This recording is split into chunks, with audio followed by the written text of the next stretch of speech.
Things are starting to get serious. This is the round 13 edition of the SuperCoach365 podcast, coming at you ahead of Origin 1 and obviously the first of many tricky weeks that we're about to begin to navigate in the weeks to come.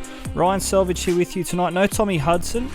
He's out busy playing park soccer for the all-conquering Panania Diggers. So good luck to Tommy. We'll check in with him and his team heading into round 13 a little bit later in the week. But speaking of round 13, plenty of focus on this week and this episode tonight dedicated to the loyal listeners. So we're going to try and open the floor to you, and we've taken on a whole heap of questions which we will get through tonight as we progress through the podcast.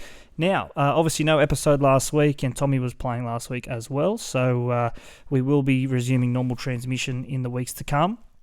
Soccer will be on the back burner for Tommy and such, so stick with us. Tuesday night podcast is when we will record, and you can get us right across your socials as well in the lead up to kickoff this week and in the run throughout Origin, and obviously into the finals as well. SuperCoach365 at SuperCoach365 is where you'll get us across the socials, and obviously we do the podcast for topsport.com.au. We wouldn't be here without the support of TopSport. If you are having a bet, do so responsibly. All right, now let's get into the thick of the action. There are 3 buys this week, so 5 games, and obviously that has implications on the teams. We'll start with the first of the games this week, the Dolphins and the Dragons. Now, obviously the rules this year meaning that we only have to field 13 players, so players like Hamiso, Tabuai, Fidel, obviously Tom Gilbert as well into the Origin camp. We would have been hoping to have had them ready and available to play for SuperCoach this week, but that won't be the case. Interestingly though, Jersey 17, Valence Tafade. So those who went early, like myself a couple of weeks ago on Valence Tafade, will be very happy that he is named. Just looking at this Dolphins team list though, Nicarima, Cody that is, named to play fullback. So despite Hammer not being there, Jermaine Asako remains on his right wing. Valence Tafade, like we say, off the bench. So Tessie New, Ewan Aiken, Brenko Lee, Anthony Milford gets a recall into the halves alongside Isaiah Katoa. Ray Stone taking over from Tommy Gilbert in the back row. So the Dolphins otherwise looking to bounce back against the Dragons, who of course had their measure earlier in the season as well. I think that was about round 4 and round 5. The Dolphins went down at Wollongong. Second game this week, the Eels and the Cowboys. Look, major team list news here, probably more so around the away team. This backline unheralded, so I think they've named a couple of debutants. Robert Darby on the wing, Zach Labour in the centres. I think he is the brother of Kyle, but we will check that. Ben Hampton named to take over from Tom Dearden in jersey number 6. So, look, this week it is very tricky, and if you were holding any Cowboys, not that I don't think many were, but you would be hoping that they perform much better this week than they did the last.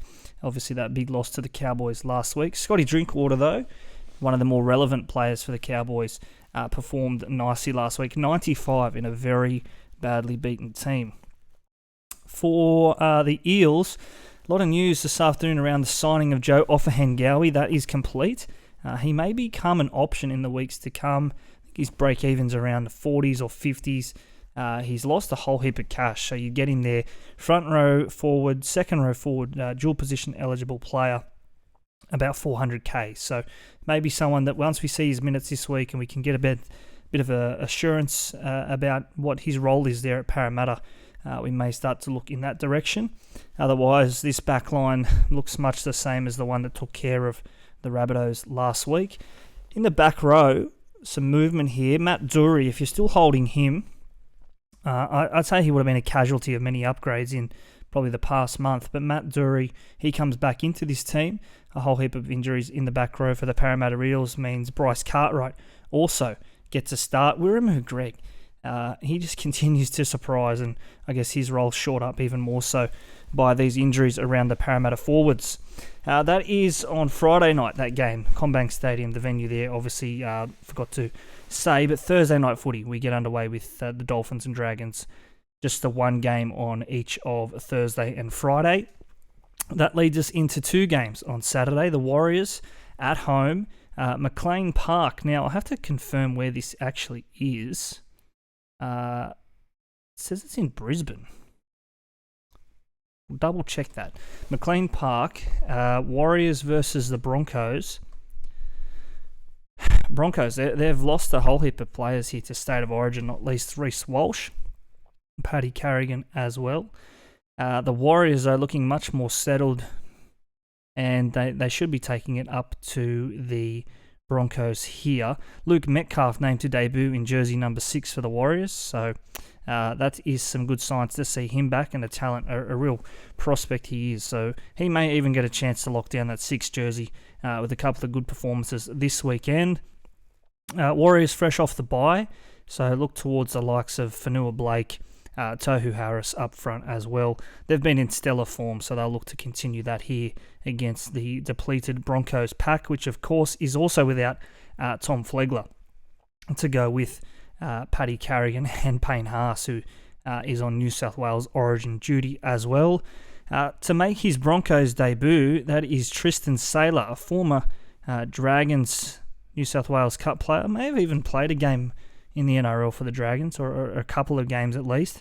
Gets a go here at fullback, which means Herbie Farnworth stays in the centres. So for those who brought in Herbie Farnworth in recent weeks, looking at this Origin period, thinking maybe he gets a game or 2 at fullback without Reece Walsh there, a little bit unlucky perhaps. The halves, Mam and Reynolds, so much more consistent, I guess the word there for those halves pairings, than the new Warriors combination. Saturday evening, the Rabbitohs and the Raiders. Now, plenty of talk around the Rabbitohs team list this week, particularly Campbell Graham.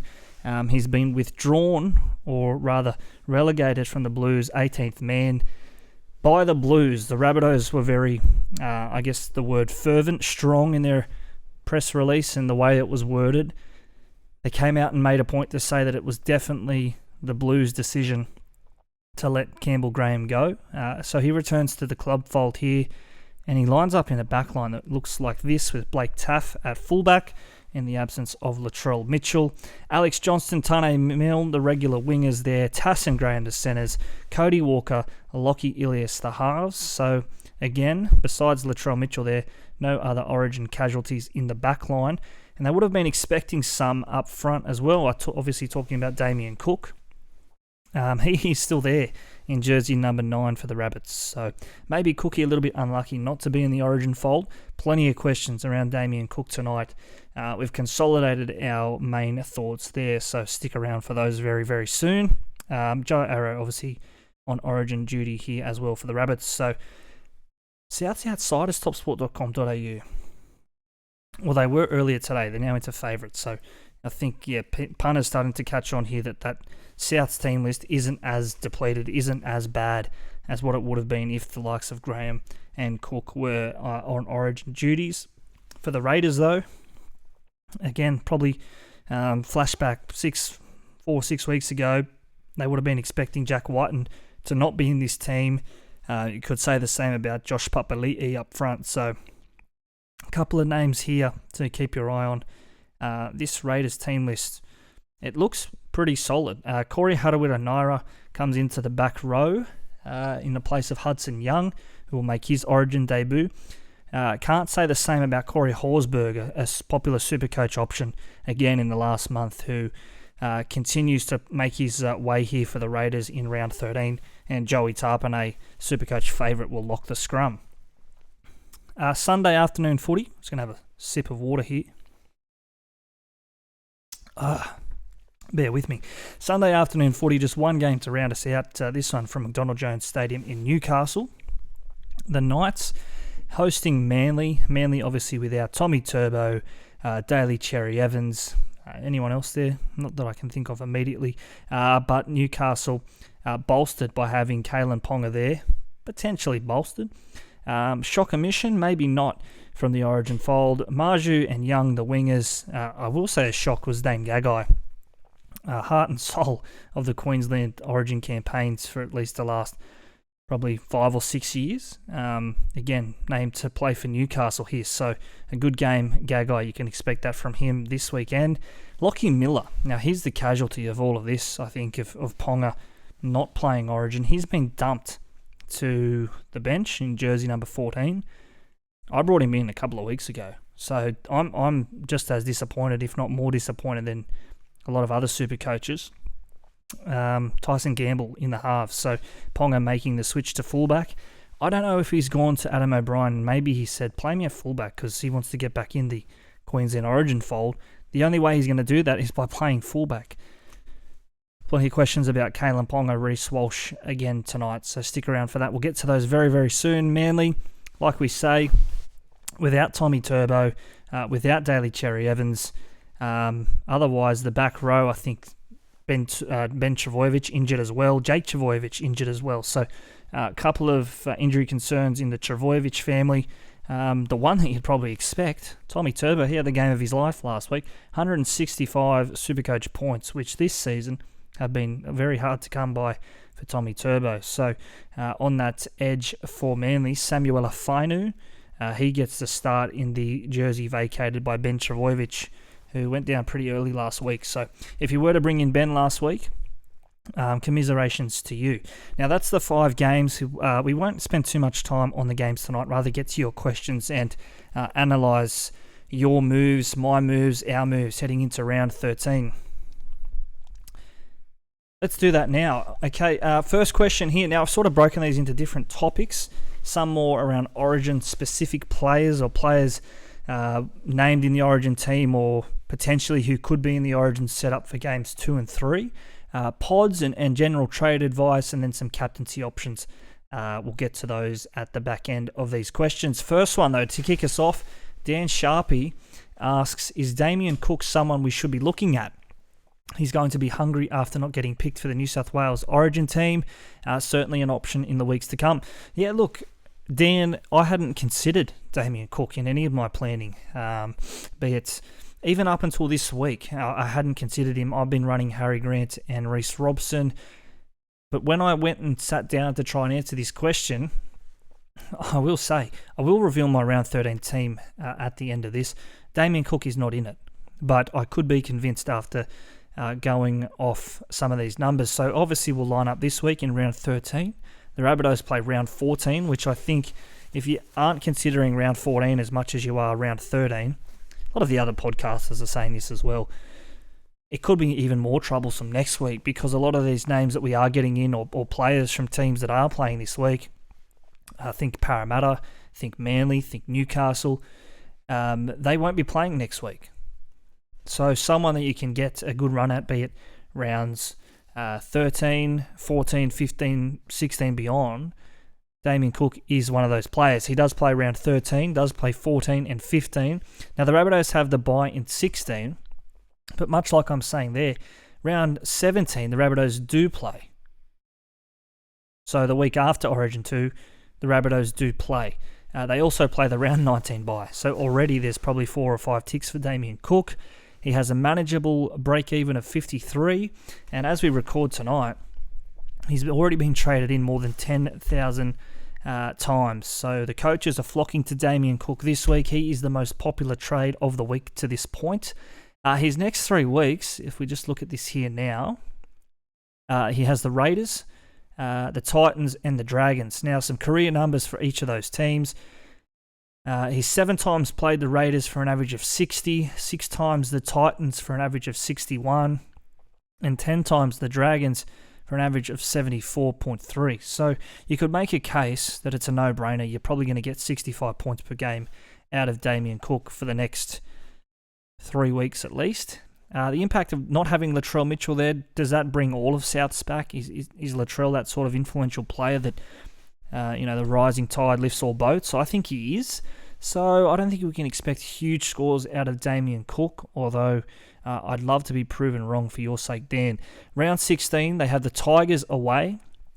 Just thinking if he isn't picked for State of Origin Game 2, which I'd be worried about, because a lot of these names, Api Koroisau, not proven 80 minutes at club level, let alone in the Origin arena. So There's plenty of pros about Damien Cook, but I would weigh up the negatives of if he is to get picked, and this is some of them here.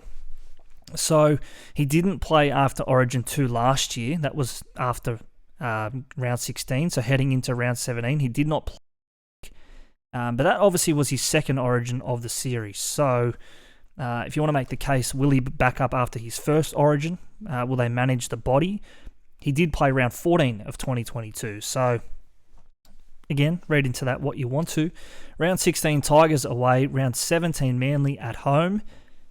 Then round 18, if I'm reading this right, let me just double check this. Round 18, I think I've got it here. Panthers at home. That is entirely wrong. Let me just come back to that.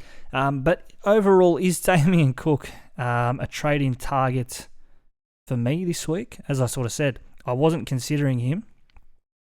Now I'm starting to think about Damien Cook very, very seriously. So we will talk a little bit more about Damien Cook very, very soon. I will confirm those fixtures towards the back end of the podcast as well.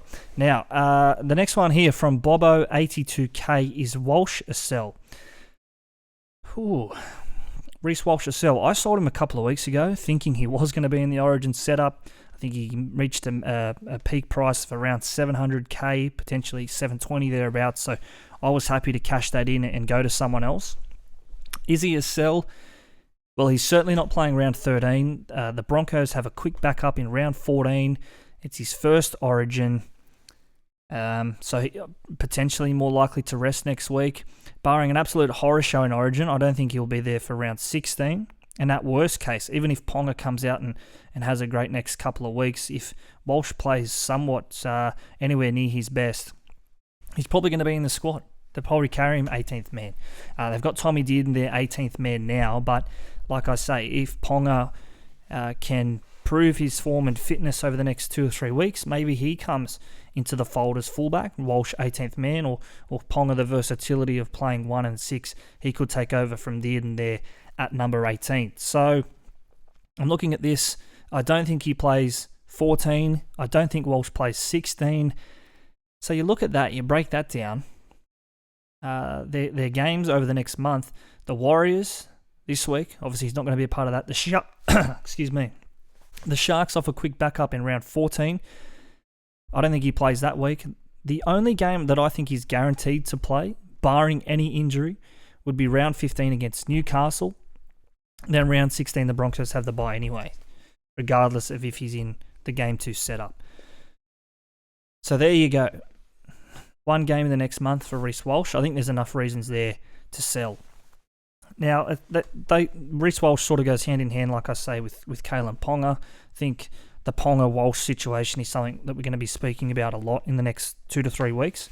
Minnow17 says, is it time to get Ponga? I'm going to bundle this with another question here from @RugbyLeague.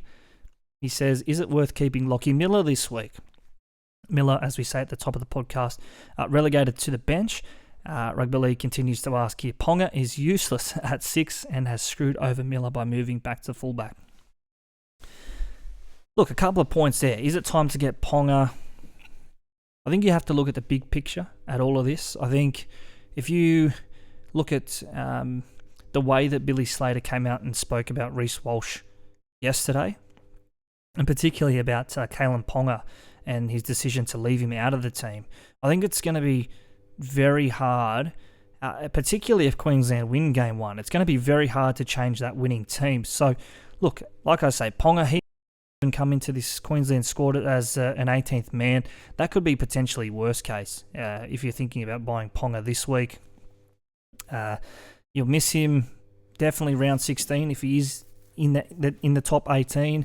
The round 17 game for Newcastle Knights, they play on a Saturday. I think that's against the Panthers. So that's only 2 days post-Origin 2. Obviously, his concussion worries are there. We even saw on the weekend, he got back on the field, scored a try, but very easily he could have been knocked out after what was seemingly an innocuous sort of hit. So the concussion history, the uncertainty around will he enter the Origin frame, I think there's probably some other options there, and I would be looking towards others in a similar sort of price range. And that's, all bias and all jokes aside about Kalen Ponga. I think you have to start talking facts. Facts is he is probably within that top 20 Queensland players when they're all fit. So I wouldn't want to be going to someone of that kind in this period right now. Alex Brigo asks, mate, I'm thinking about trading To'o, Turbo or Walsh to make a Sevo.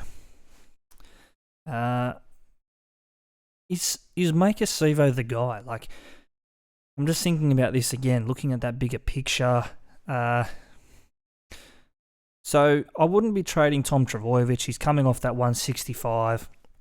I know he's playing Origin this week. He won't be there.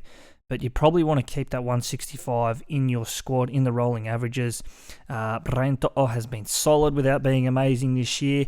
So of those three, I'd definitely be going Reece Walsh for reasons that we've said in Bocco's question or Bobo82's question. So Walsh 1 game in the next month guaranteed. I'd probably be going Walsh to Sevo if that's the way that you want to go about it. Just looking at Maker Sevo's scores here this year when he hasn't scored tries. And I know he's a try-scoring player and it's easy to pinpoint the negatives, particularly these players who do rely on scoring tries. But Maker Sevo, unlike the likes of Greg Marju or even a Valentine Holmes, a Ruben Garrick, who you could get at around a similar price, they don't need tries to managed to score a 50 or a 60 even. Maker Sevo's scores without tries this year are 30, a 19, 40 and 35. So, look, he probably comes out and scores a double this week against the Cowboys. I don't think that's the point. I'd almost be more inclined, if you go and look at the Panthers' run after this week, go get a dual position Panther, or at least if you're not holding Sunia Tariva, I think it's almost time to get him back in. I'd be very keen to go down the Panthers route soon. They have great buy coverage throughout that Origin window of rounds 14 to 18 inclusive. So definitely the Panthers, I'd be looking in that direction. But if your gut is telling you to trade Walsh to Sevo, Alex, you know that I wouldn't say no to that. Okay, let's get into the next topic here, or the topics. We'll bundle a couple together, some pods, pod plays this week and beyond, and also some general trade advice, and we may be a little bit quicker here. Hutcho21 says, is Toa Fofoa Sipley a good option? No, just not for mine. Looked at his scores, hasn't been amazing. Yes, there are some issues there at Manly around forward depth and the stocks there, with particularly Gerbo injured as well. Sipley getting the start this week. I can't imagine, just looking at this Manly bench, they have Christian Tuipulotu there, Carl Lawton, who I think is even injured himself. Double check that with the NRL physio. Then they have Bullymore, Condon. Okay, so there's only probably 2 genuine middle options there on the bench. Dean Madison named jersey number 20. Maybe he could make an NRL debut. Simply a good option, potentially. I said no just a moment ago, but as I sort of look here deeper at this Manly forward stocks, it's pretty grim at the moment up there. I'd probably be more inclined to go towards Samuela Fainu, bottom priced front row forward option, and playing on an edge this week. So looking at that bench, like I say, there probably could be minutes there on offer for Fainu over Sipley. So that's the way I'd be going if you are looking at a Manly player. Next questions here, set of questions, and it's probably the question of the week, is how many players do we need in round 13, 16, 19? What's this here? Pevlian Dope. Sorry, I've got that horribly wrong. Says full complement of 13 a must. Yeah, I think it is. It also depends on what you're playing this week. If it's head to head, I know most leagues don't, but some leagues may play round 13 head to head. I'm not sure how that's set up. I generally only focus on the overall side of the game. So that's why for me, I lean into that decision of yes, I think you do need the full complement of 13 players this week. On the back of that, though, some questions here around how are we getting to 13, and if we can't get to 13, then what are we doing about that? Morgan Matho says here, would you use a boost to make it so you have 12 players in round 13? No, I wouldn't. I wouldn't.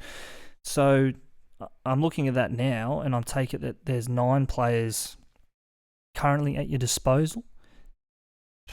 I don't know if I'd be boosting, because you got to look at it as well. Like, who are the players you're getting in? If you're getting in someone like a Sean Johnson, Tohu Harris, people with more value, Damien Cook now, even that my eyes have been open there, people with more value beyond just round 13, then okay, maybe there's more upside there, but I wouldn't be boosting for guys like Hopgood, Garrick, Ponga even. No, I just couldn't do it, because for most cases they're not going to be there next week, be it buys or potentially into an Origin squad in a couple of weeks' time. So I wouldn't be boosting to get to 12 players. On saying that, though, a similar question here from Aaron Smith. Is 12 players okay, or boost to get to 13? I think if you're at that level, if you already have 12 after 2 trades, then maybe you start to think about quality rather than quantity. And I'll pick that point back up when I do reveal my team here later in the episode. There's some players that get me to 13 this week that could score a 5, so I'm telling people I've got 13 players this week, but in reality, I probably only have 8 to 9 good ones, and then 2 or 3 on top of that, or 3 or 4 on top of that to top me up to get to 12 or 13. So is 12 okay? Yeah, I think it is. I will preface that by saying, if it stops you from boosting, then don't. Don't feel obliged to get to 13 if it costs you a boost, I think is how I'll just sum up those couple of questions there. D. Russ says here, 2 to 3 trades to get up to 14 or 15 players this week. No. Because at the end of the day, you only need 13. So, I come back to that point there. It somewhat depends on which players that you are looking at getting in to be number 14, to be number 15. For example, if I hadn't already got Valence Tafade a couple of weeks ago, after his 90-odd against the Sharks, would I be boosting to get Valence Tafade in this week just because he's one game closer to making some cash and he's playing this week, albeit named in jersey 17? No, I'm not boosting to get that sort of player. If it means I can flip some cash and maybe move a Nico Hines, if you are thinking of selling Nico or a Cleary, or even potentially shift a Phoenix Crossland or a Cody Nikorima, players who are playing but to better options like Cody Walker, would you use two or three trades to get up to 14 or 15 players? I don't know. I just lean towards no, but that's because I've already gone very heavy myself on trades to this point. So I'd love to be able to sit down and look at your team and make an informed decision, but my gut tells me no. I think if you can use one trade in that instance, just going off your maths here, one trade to get to 13 players, that's probably a good result. 2 trades to get to 14, and most of those players are going to be there in round 14 and beyond, then that's probably a great result. I wouldn't be boosting, or most certainly wouldn't be doing 3 trades to get to 15 just for the sake of having some extra numbers there. Hack Houston, I'm guessing this is a Jack Houston, says Hines to Sean Johnson and Izzy Katoa to Cody Walker. I think I can make sense of both of those moves there. Excuse me. Hines, selling Nico Hines, it's an interesting one, isn't it? Because his minutes, if he doesn't play many minutes in Origin, then I think he does back up round 14. So, and I certainly think looking at Cleary's Origin history and his prevalence to back up after game 1, I think he will be there around 14 against the Dragons. So I'd be more inclined to sell Nico, maybe as counterintuitive as that is, but I'd be more inclined to sell Nico than Cleary, even though Cleary's going to play more minutes in Origin most certainly. So Hines, round 14, quick backup potentially against the Broncos. Round 15, then I'm pretty sure it's away to Melbourne. Round 16, Sharks have a bye. No, Sharks play, but he would be on the bye due to Origin, assuming he holds his jersey there at 14. So, Hines to SJ. If you can make this decision next week, I don't think it's imperative to have Shaun Johnson this week. I won't lie, I looked at him as well. I think he's a great option to have. Is he a must this week? Absolutely not. So, if you can hold this trade over till next week, when you can see for certain that both Hines and Cleary won't be there on a week where you need a halfback, or else you're getting an AE, I think you hold the halfback trade over till next week. If you're selling Izzy Katoa to Cody Walker, or you're needing Hines to fund that move, which I'm thinking you would, that's a tricky one, because then that changes my answer somewhat. Is Cody Walker a must this week? Well, I'll give you a spoiler now. No, I don't have him this week. Would I love to? Yes. It's just the way that I've moved in recent weeks. Sold Cody to get to Dylan Brown, which meant I could keep Cleary and Hines. So, geez, that is tough. If you can fund Cody Walker and Izzy Katoa in another way, that would be my advice there to you, Jack. Okay, Riley Milton 4.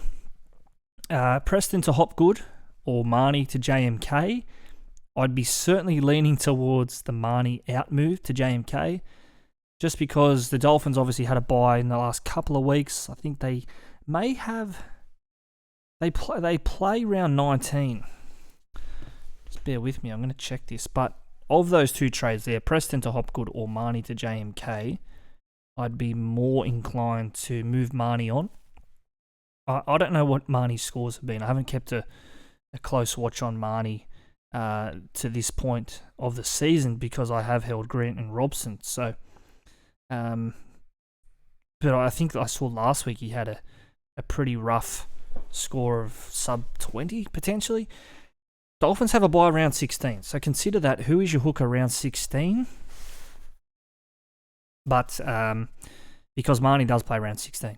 Hopgood, I think, would I go to Hopgood this week? A couple of other questions in the DMs about, is Hopgood a must? Jeez. No, not a must. He's definitely going to score you 70 to 80 points this week if you're holding him. Is he a must? He's probably on the cusp of Origin as well. Now, this was also from Riley Milton, so forgive me, Riley, for not joining those two dots there. He's gonna score points, Hopgood. But much like the chat pre round 12, when there was chat around Horsburgh coming into the fold, or potentially Hopgood, and we've seen already Kurt Capewell be an omission from Billy Slater.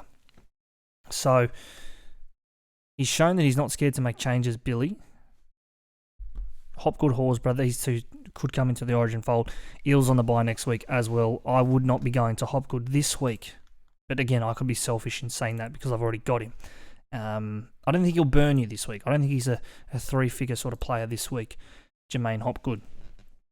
Some other ones here from BJ Austin saying, would we sell Marnie or Grant for Cook? Or look another direction like JMK or Robson?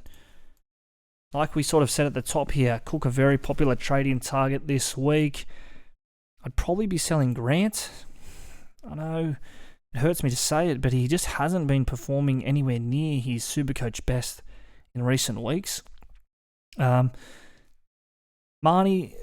I'm not really a big fan of Marnie for reasons I've just said in the previous question of Riley's, but I'd be more inclined maybe to sell Grant just because you're going to get that round 16 bye coverage from Marnie, and Grant won't be there. He's going to be playing Origin. Will he back up? Won't he back up? Will his minutes be reduced? Will Tyrone Wishart come into dummy half? Like, these are just questions which I don't know the answer to at this point. So Cook looks a good option. I've already got Robson, which I'm very happy about, and also happy about that.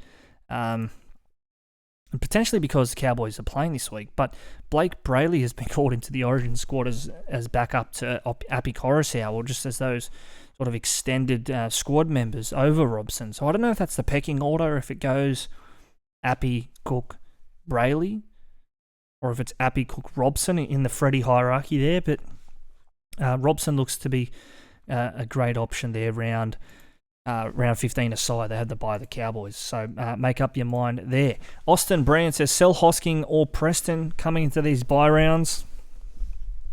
If you haven't already sold Hosking, I'd probably hold him just for that buy coverage around 14 to 18. The Panthers are actually someone and a team that I'd be looking at trading in rather than out in that period. Preston is an easy sell this week. I think you know what you're getting from Preston. I think he's had a couple of try-scoring performances this year, but for the most part, he's a solid 60-point per game edge-back rower. But if you can turn that into a Tohu Harris this week, or even via Jules, an AFB or a Tarpanay or whatever it may be, or a good centre wing option, again via a Jewel, then I'd probably be, again, leaning towards selling Preston over Hosking. I think Hosking can get somewhere back to near that 65, 70 point per game player in the weeks to come. And Not Howie asks, is Cody Nikorima a good pod? He's named at fullback this week, which is very interesting. I tossed up between Nikorima and Crossland probably about 5 weeks ago. And gee, I flipped ahead when I should have been betting on tails, because Crossland has done a job. He's been good. But Nikorima's made a stack of cash. I think he's got a negative break-even, or at least a single-digit break-even this week, playing fullback. Position where you wouldn't generally associate him playing, but 2 games at fullback last year. He averaged 50 in those 2 games. He did have the goal kicking in those 2 games, though, so just be mindful of that. I wouldn't be shocked in the slightest if we see some changes here in this back line. Like we said, Valence Tafade named on the bench for the Dolphins this week, which very easily could turn into Nikorima going back into the halves, Valence Tafade off the bench and potentially pushing a Sarko to fullback and I don't know, a Brenko Lee to a wing or something of that type. At fullback, it's the only thing which is stopping me from saying yes to that question. On Nikorima, I've loved what he's been doing for the Dolphins at 5'8" in the last month and a half or however long it's been since Sean O'Sullivan went down as well. So he's doing good things, Nikorima, a good pod. Where would you play him?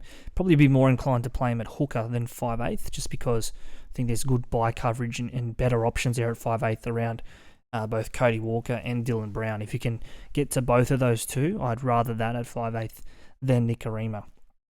The Life of Chad says here, who out of Hines and Cleary are you selling and why? I'll give you a clue. Actually, I can't give you a clue. None of them. I'm not selling either. I may sell one next week, pending on who backs up or who doesn't back up. Why am I not selling them? Because if they're both there around 14, you're going to want them both. And that's just the reality of SuperCoach. I think Cleary is going to back up, barring injury. You look at his Origin history and backing up after Origins, particularly in the last 3 or 4 years. Always seems to play after game 1. They do generally give him a rest games 2, game 3, those sort of backup games. Interestingly, though, Jack Cogger not playing New South Wales Cup this week. So just another thing to consider there, but I'm not selling either. Jamie24 Sydney FC says burning a boost to trade out Nico or Cleary, and obviously funding other moves with their large sums of cash. Would I do it? I wouldn't personally, but I can see why you would. If I had to get rid of one of the two, I'd be getting rid of Nico. I think I'd be getting rid of Nico.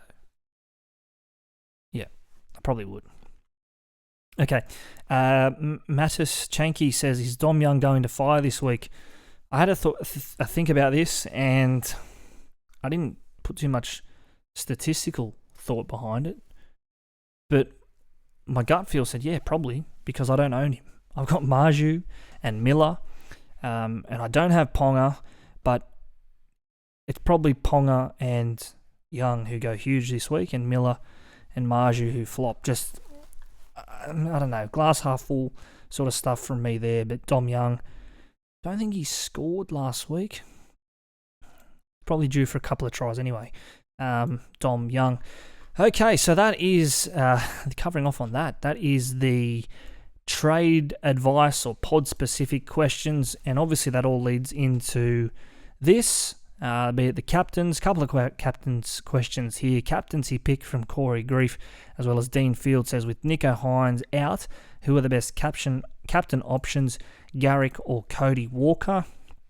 For those watching on the YouTube, I'm going to transition this into my team for this week, or at least my best 13. You'll see my captain options there. I'm going with Ruben Garrick, Sunday afternoon footy late in the week, and I'm actually trading Ruben in this week. From Valentine Holmes, I'm going to Ruben Garrick. Probably 2 weeks later than I should have, but I think I want to be with Garrick, and he is a season-long keeper after this week, so happy to get him back this week rather than never. But my vice-captain, I'm going early in the week. I'm going Jermaine Asako, just because he does have that 100 in him. Given that they are playing the Dragons without Ben Hunt, they're at their spiritual home in Redcliffe, where I think they played 2 games this year. Both have been rain affected from memory. So if they can get a good deck up there, I think the Dolphins, look, they're obviously without Hammer, which could impact Asako, but the goal kicking option, scoring tries at will, got a double last week against the Storm, so I think he's a great VC play early in the week. Ruben Garrick, my captain. There's some great options there this week, though. Cody Walker, Dylan Brown. Just looking at who else I've got here. Some safer plays around Hopgood. Tohu Harris, potentially a vice-captain option as well, before a Garrick. So there's some options there. So let's go through my best 13 now, all of that considered.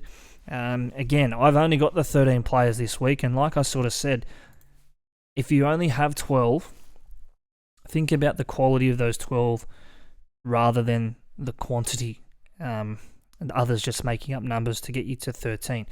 So I will start from the back, or at least working from the back. Lachlan Miller, case in point, he is just a number this week as it stands, coming off the bench. But here's a number nonetheless. Lachlan Miller, Greg Marju, Valence Tafade. Again, so Miller and Valence, it's probably 2 players I'm talking more there, making up a number to get me to 13 rather than me expecting any decent scores.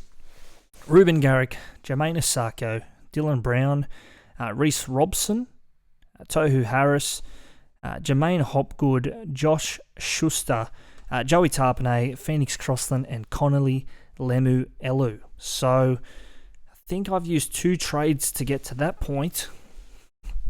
Could I be talked into selling Harry Grant to Damien Cook?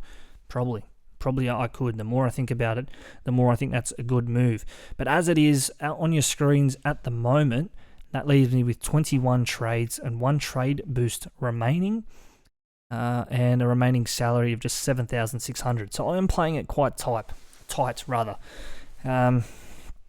Which, as the weeks go on, it makes me think that I haven't left enough cheapies there just gaining cash. I sold Warbrick early. I probably went early on Khan Pereira as well. Taruva, I went at what I thought was the right time, but now he's starting to come good, and almost at that point where I'm looking at buying him back. So, not that I'd trade my team to this point. So, my overall score, 14,052. That's a top 1% score.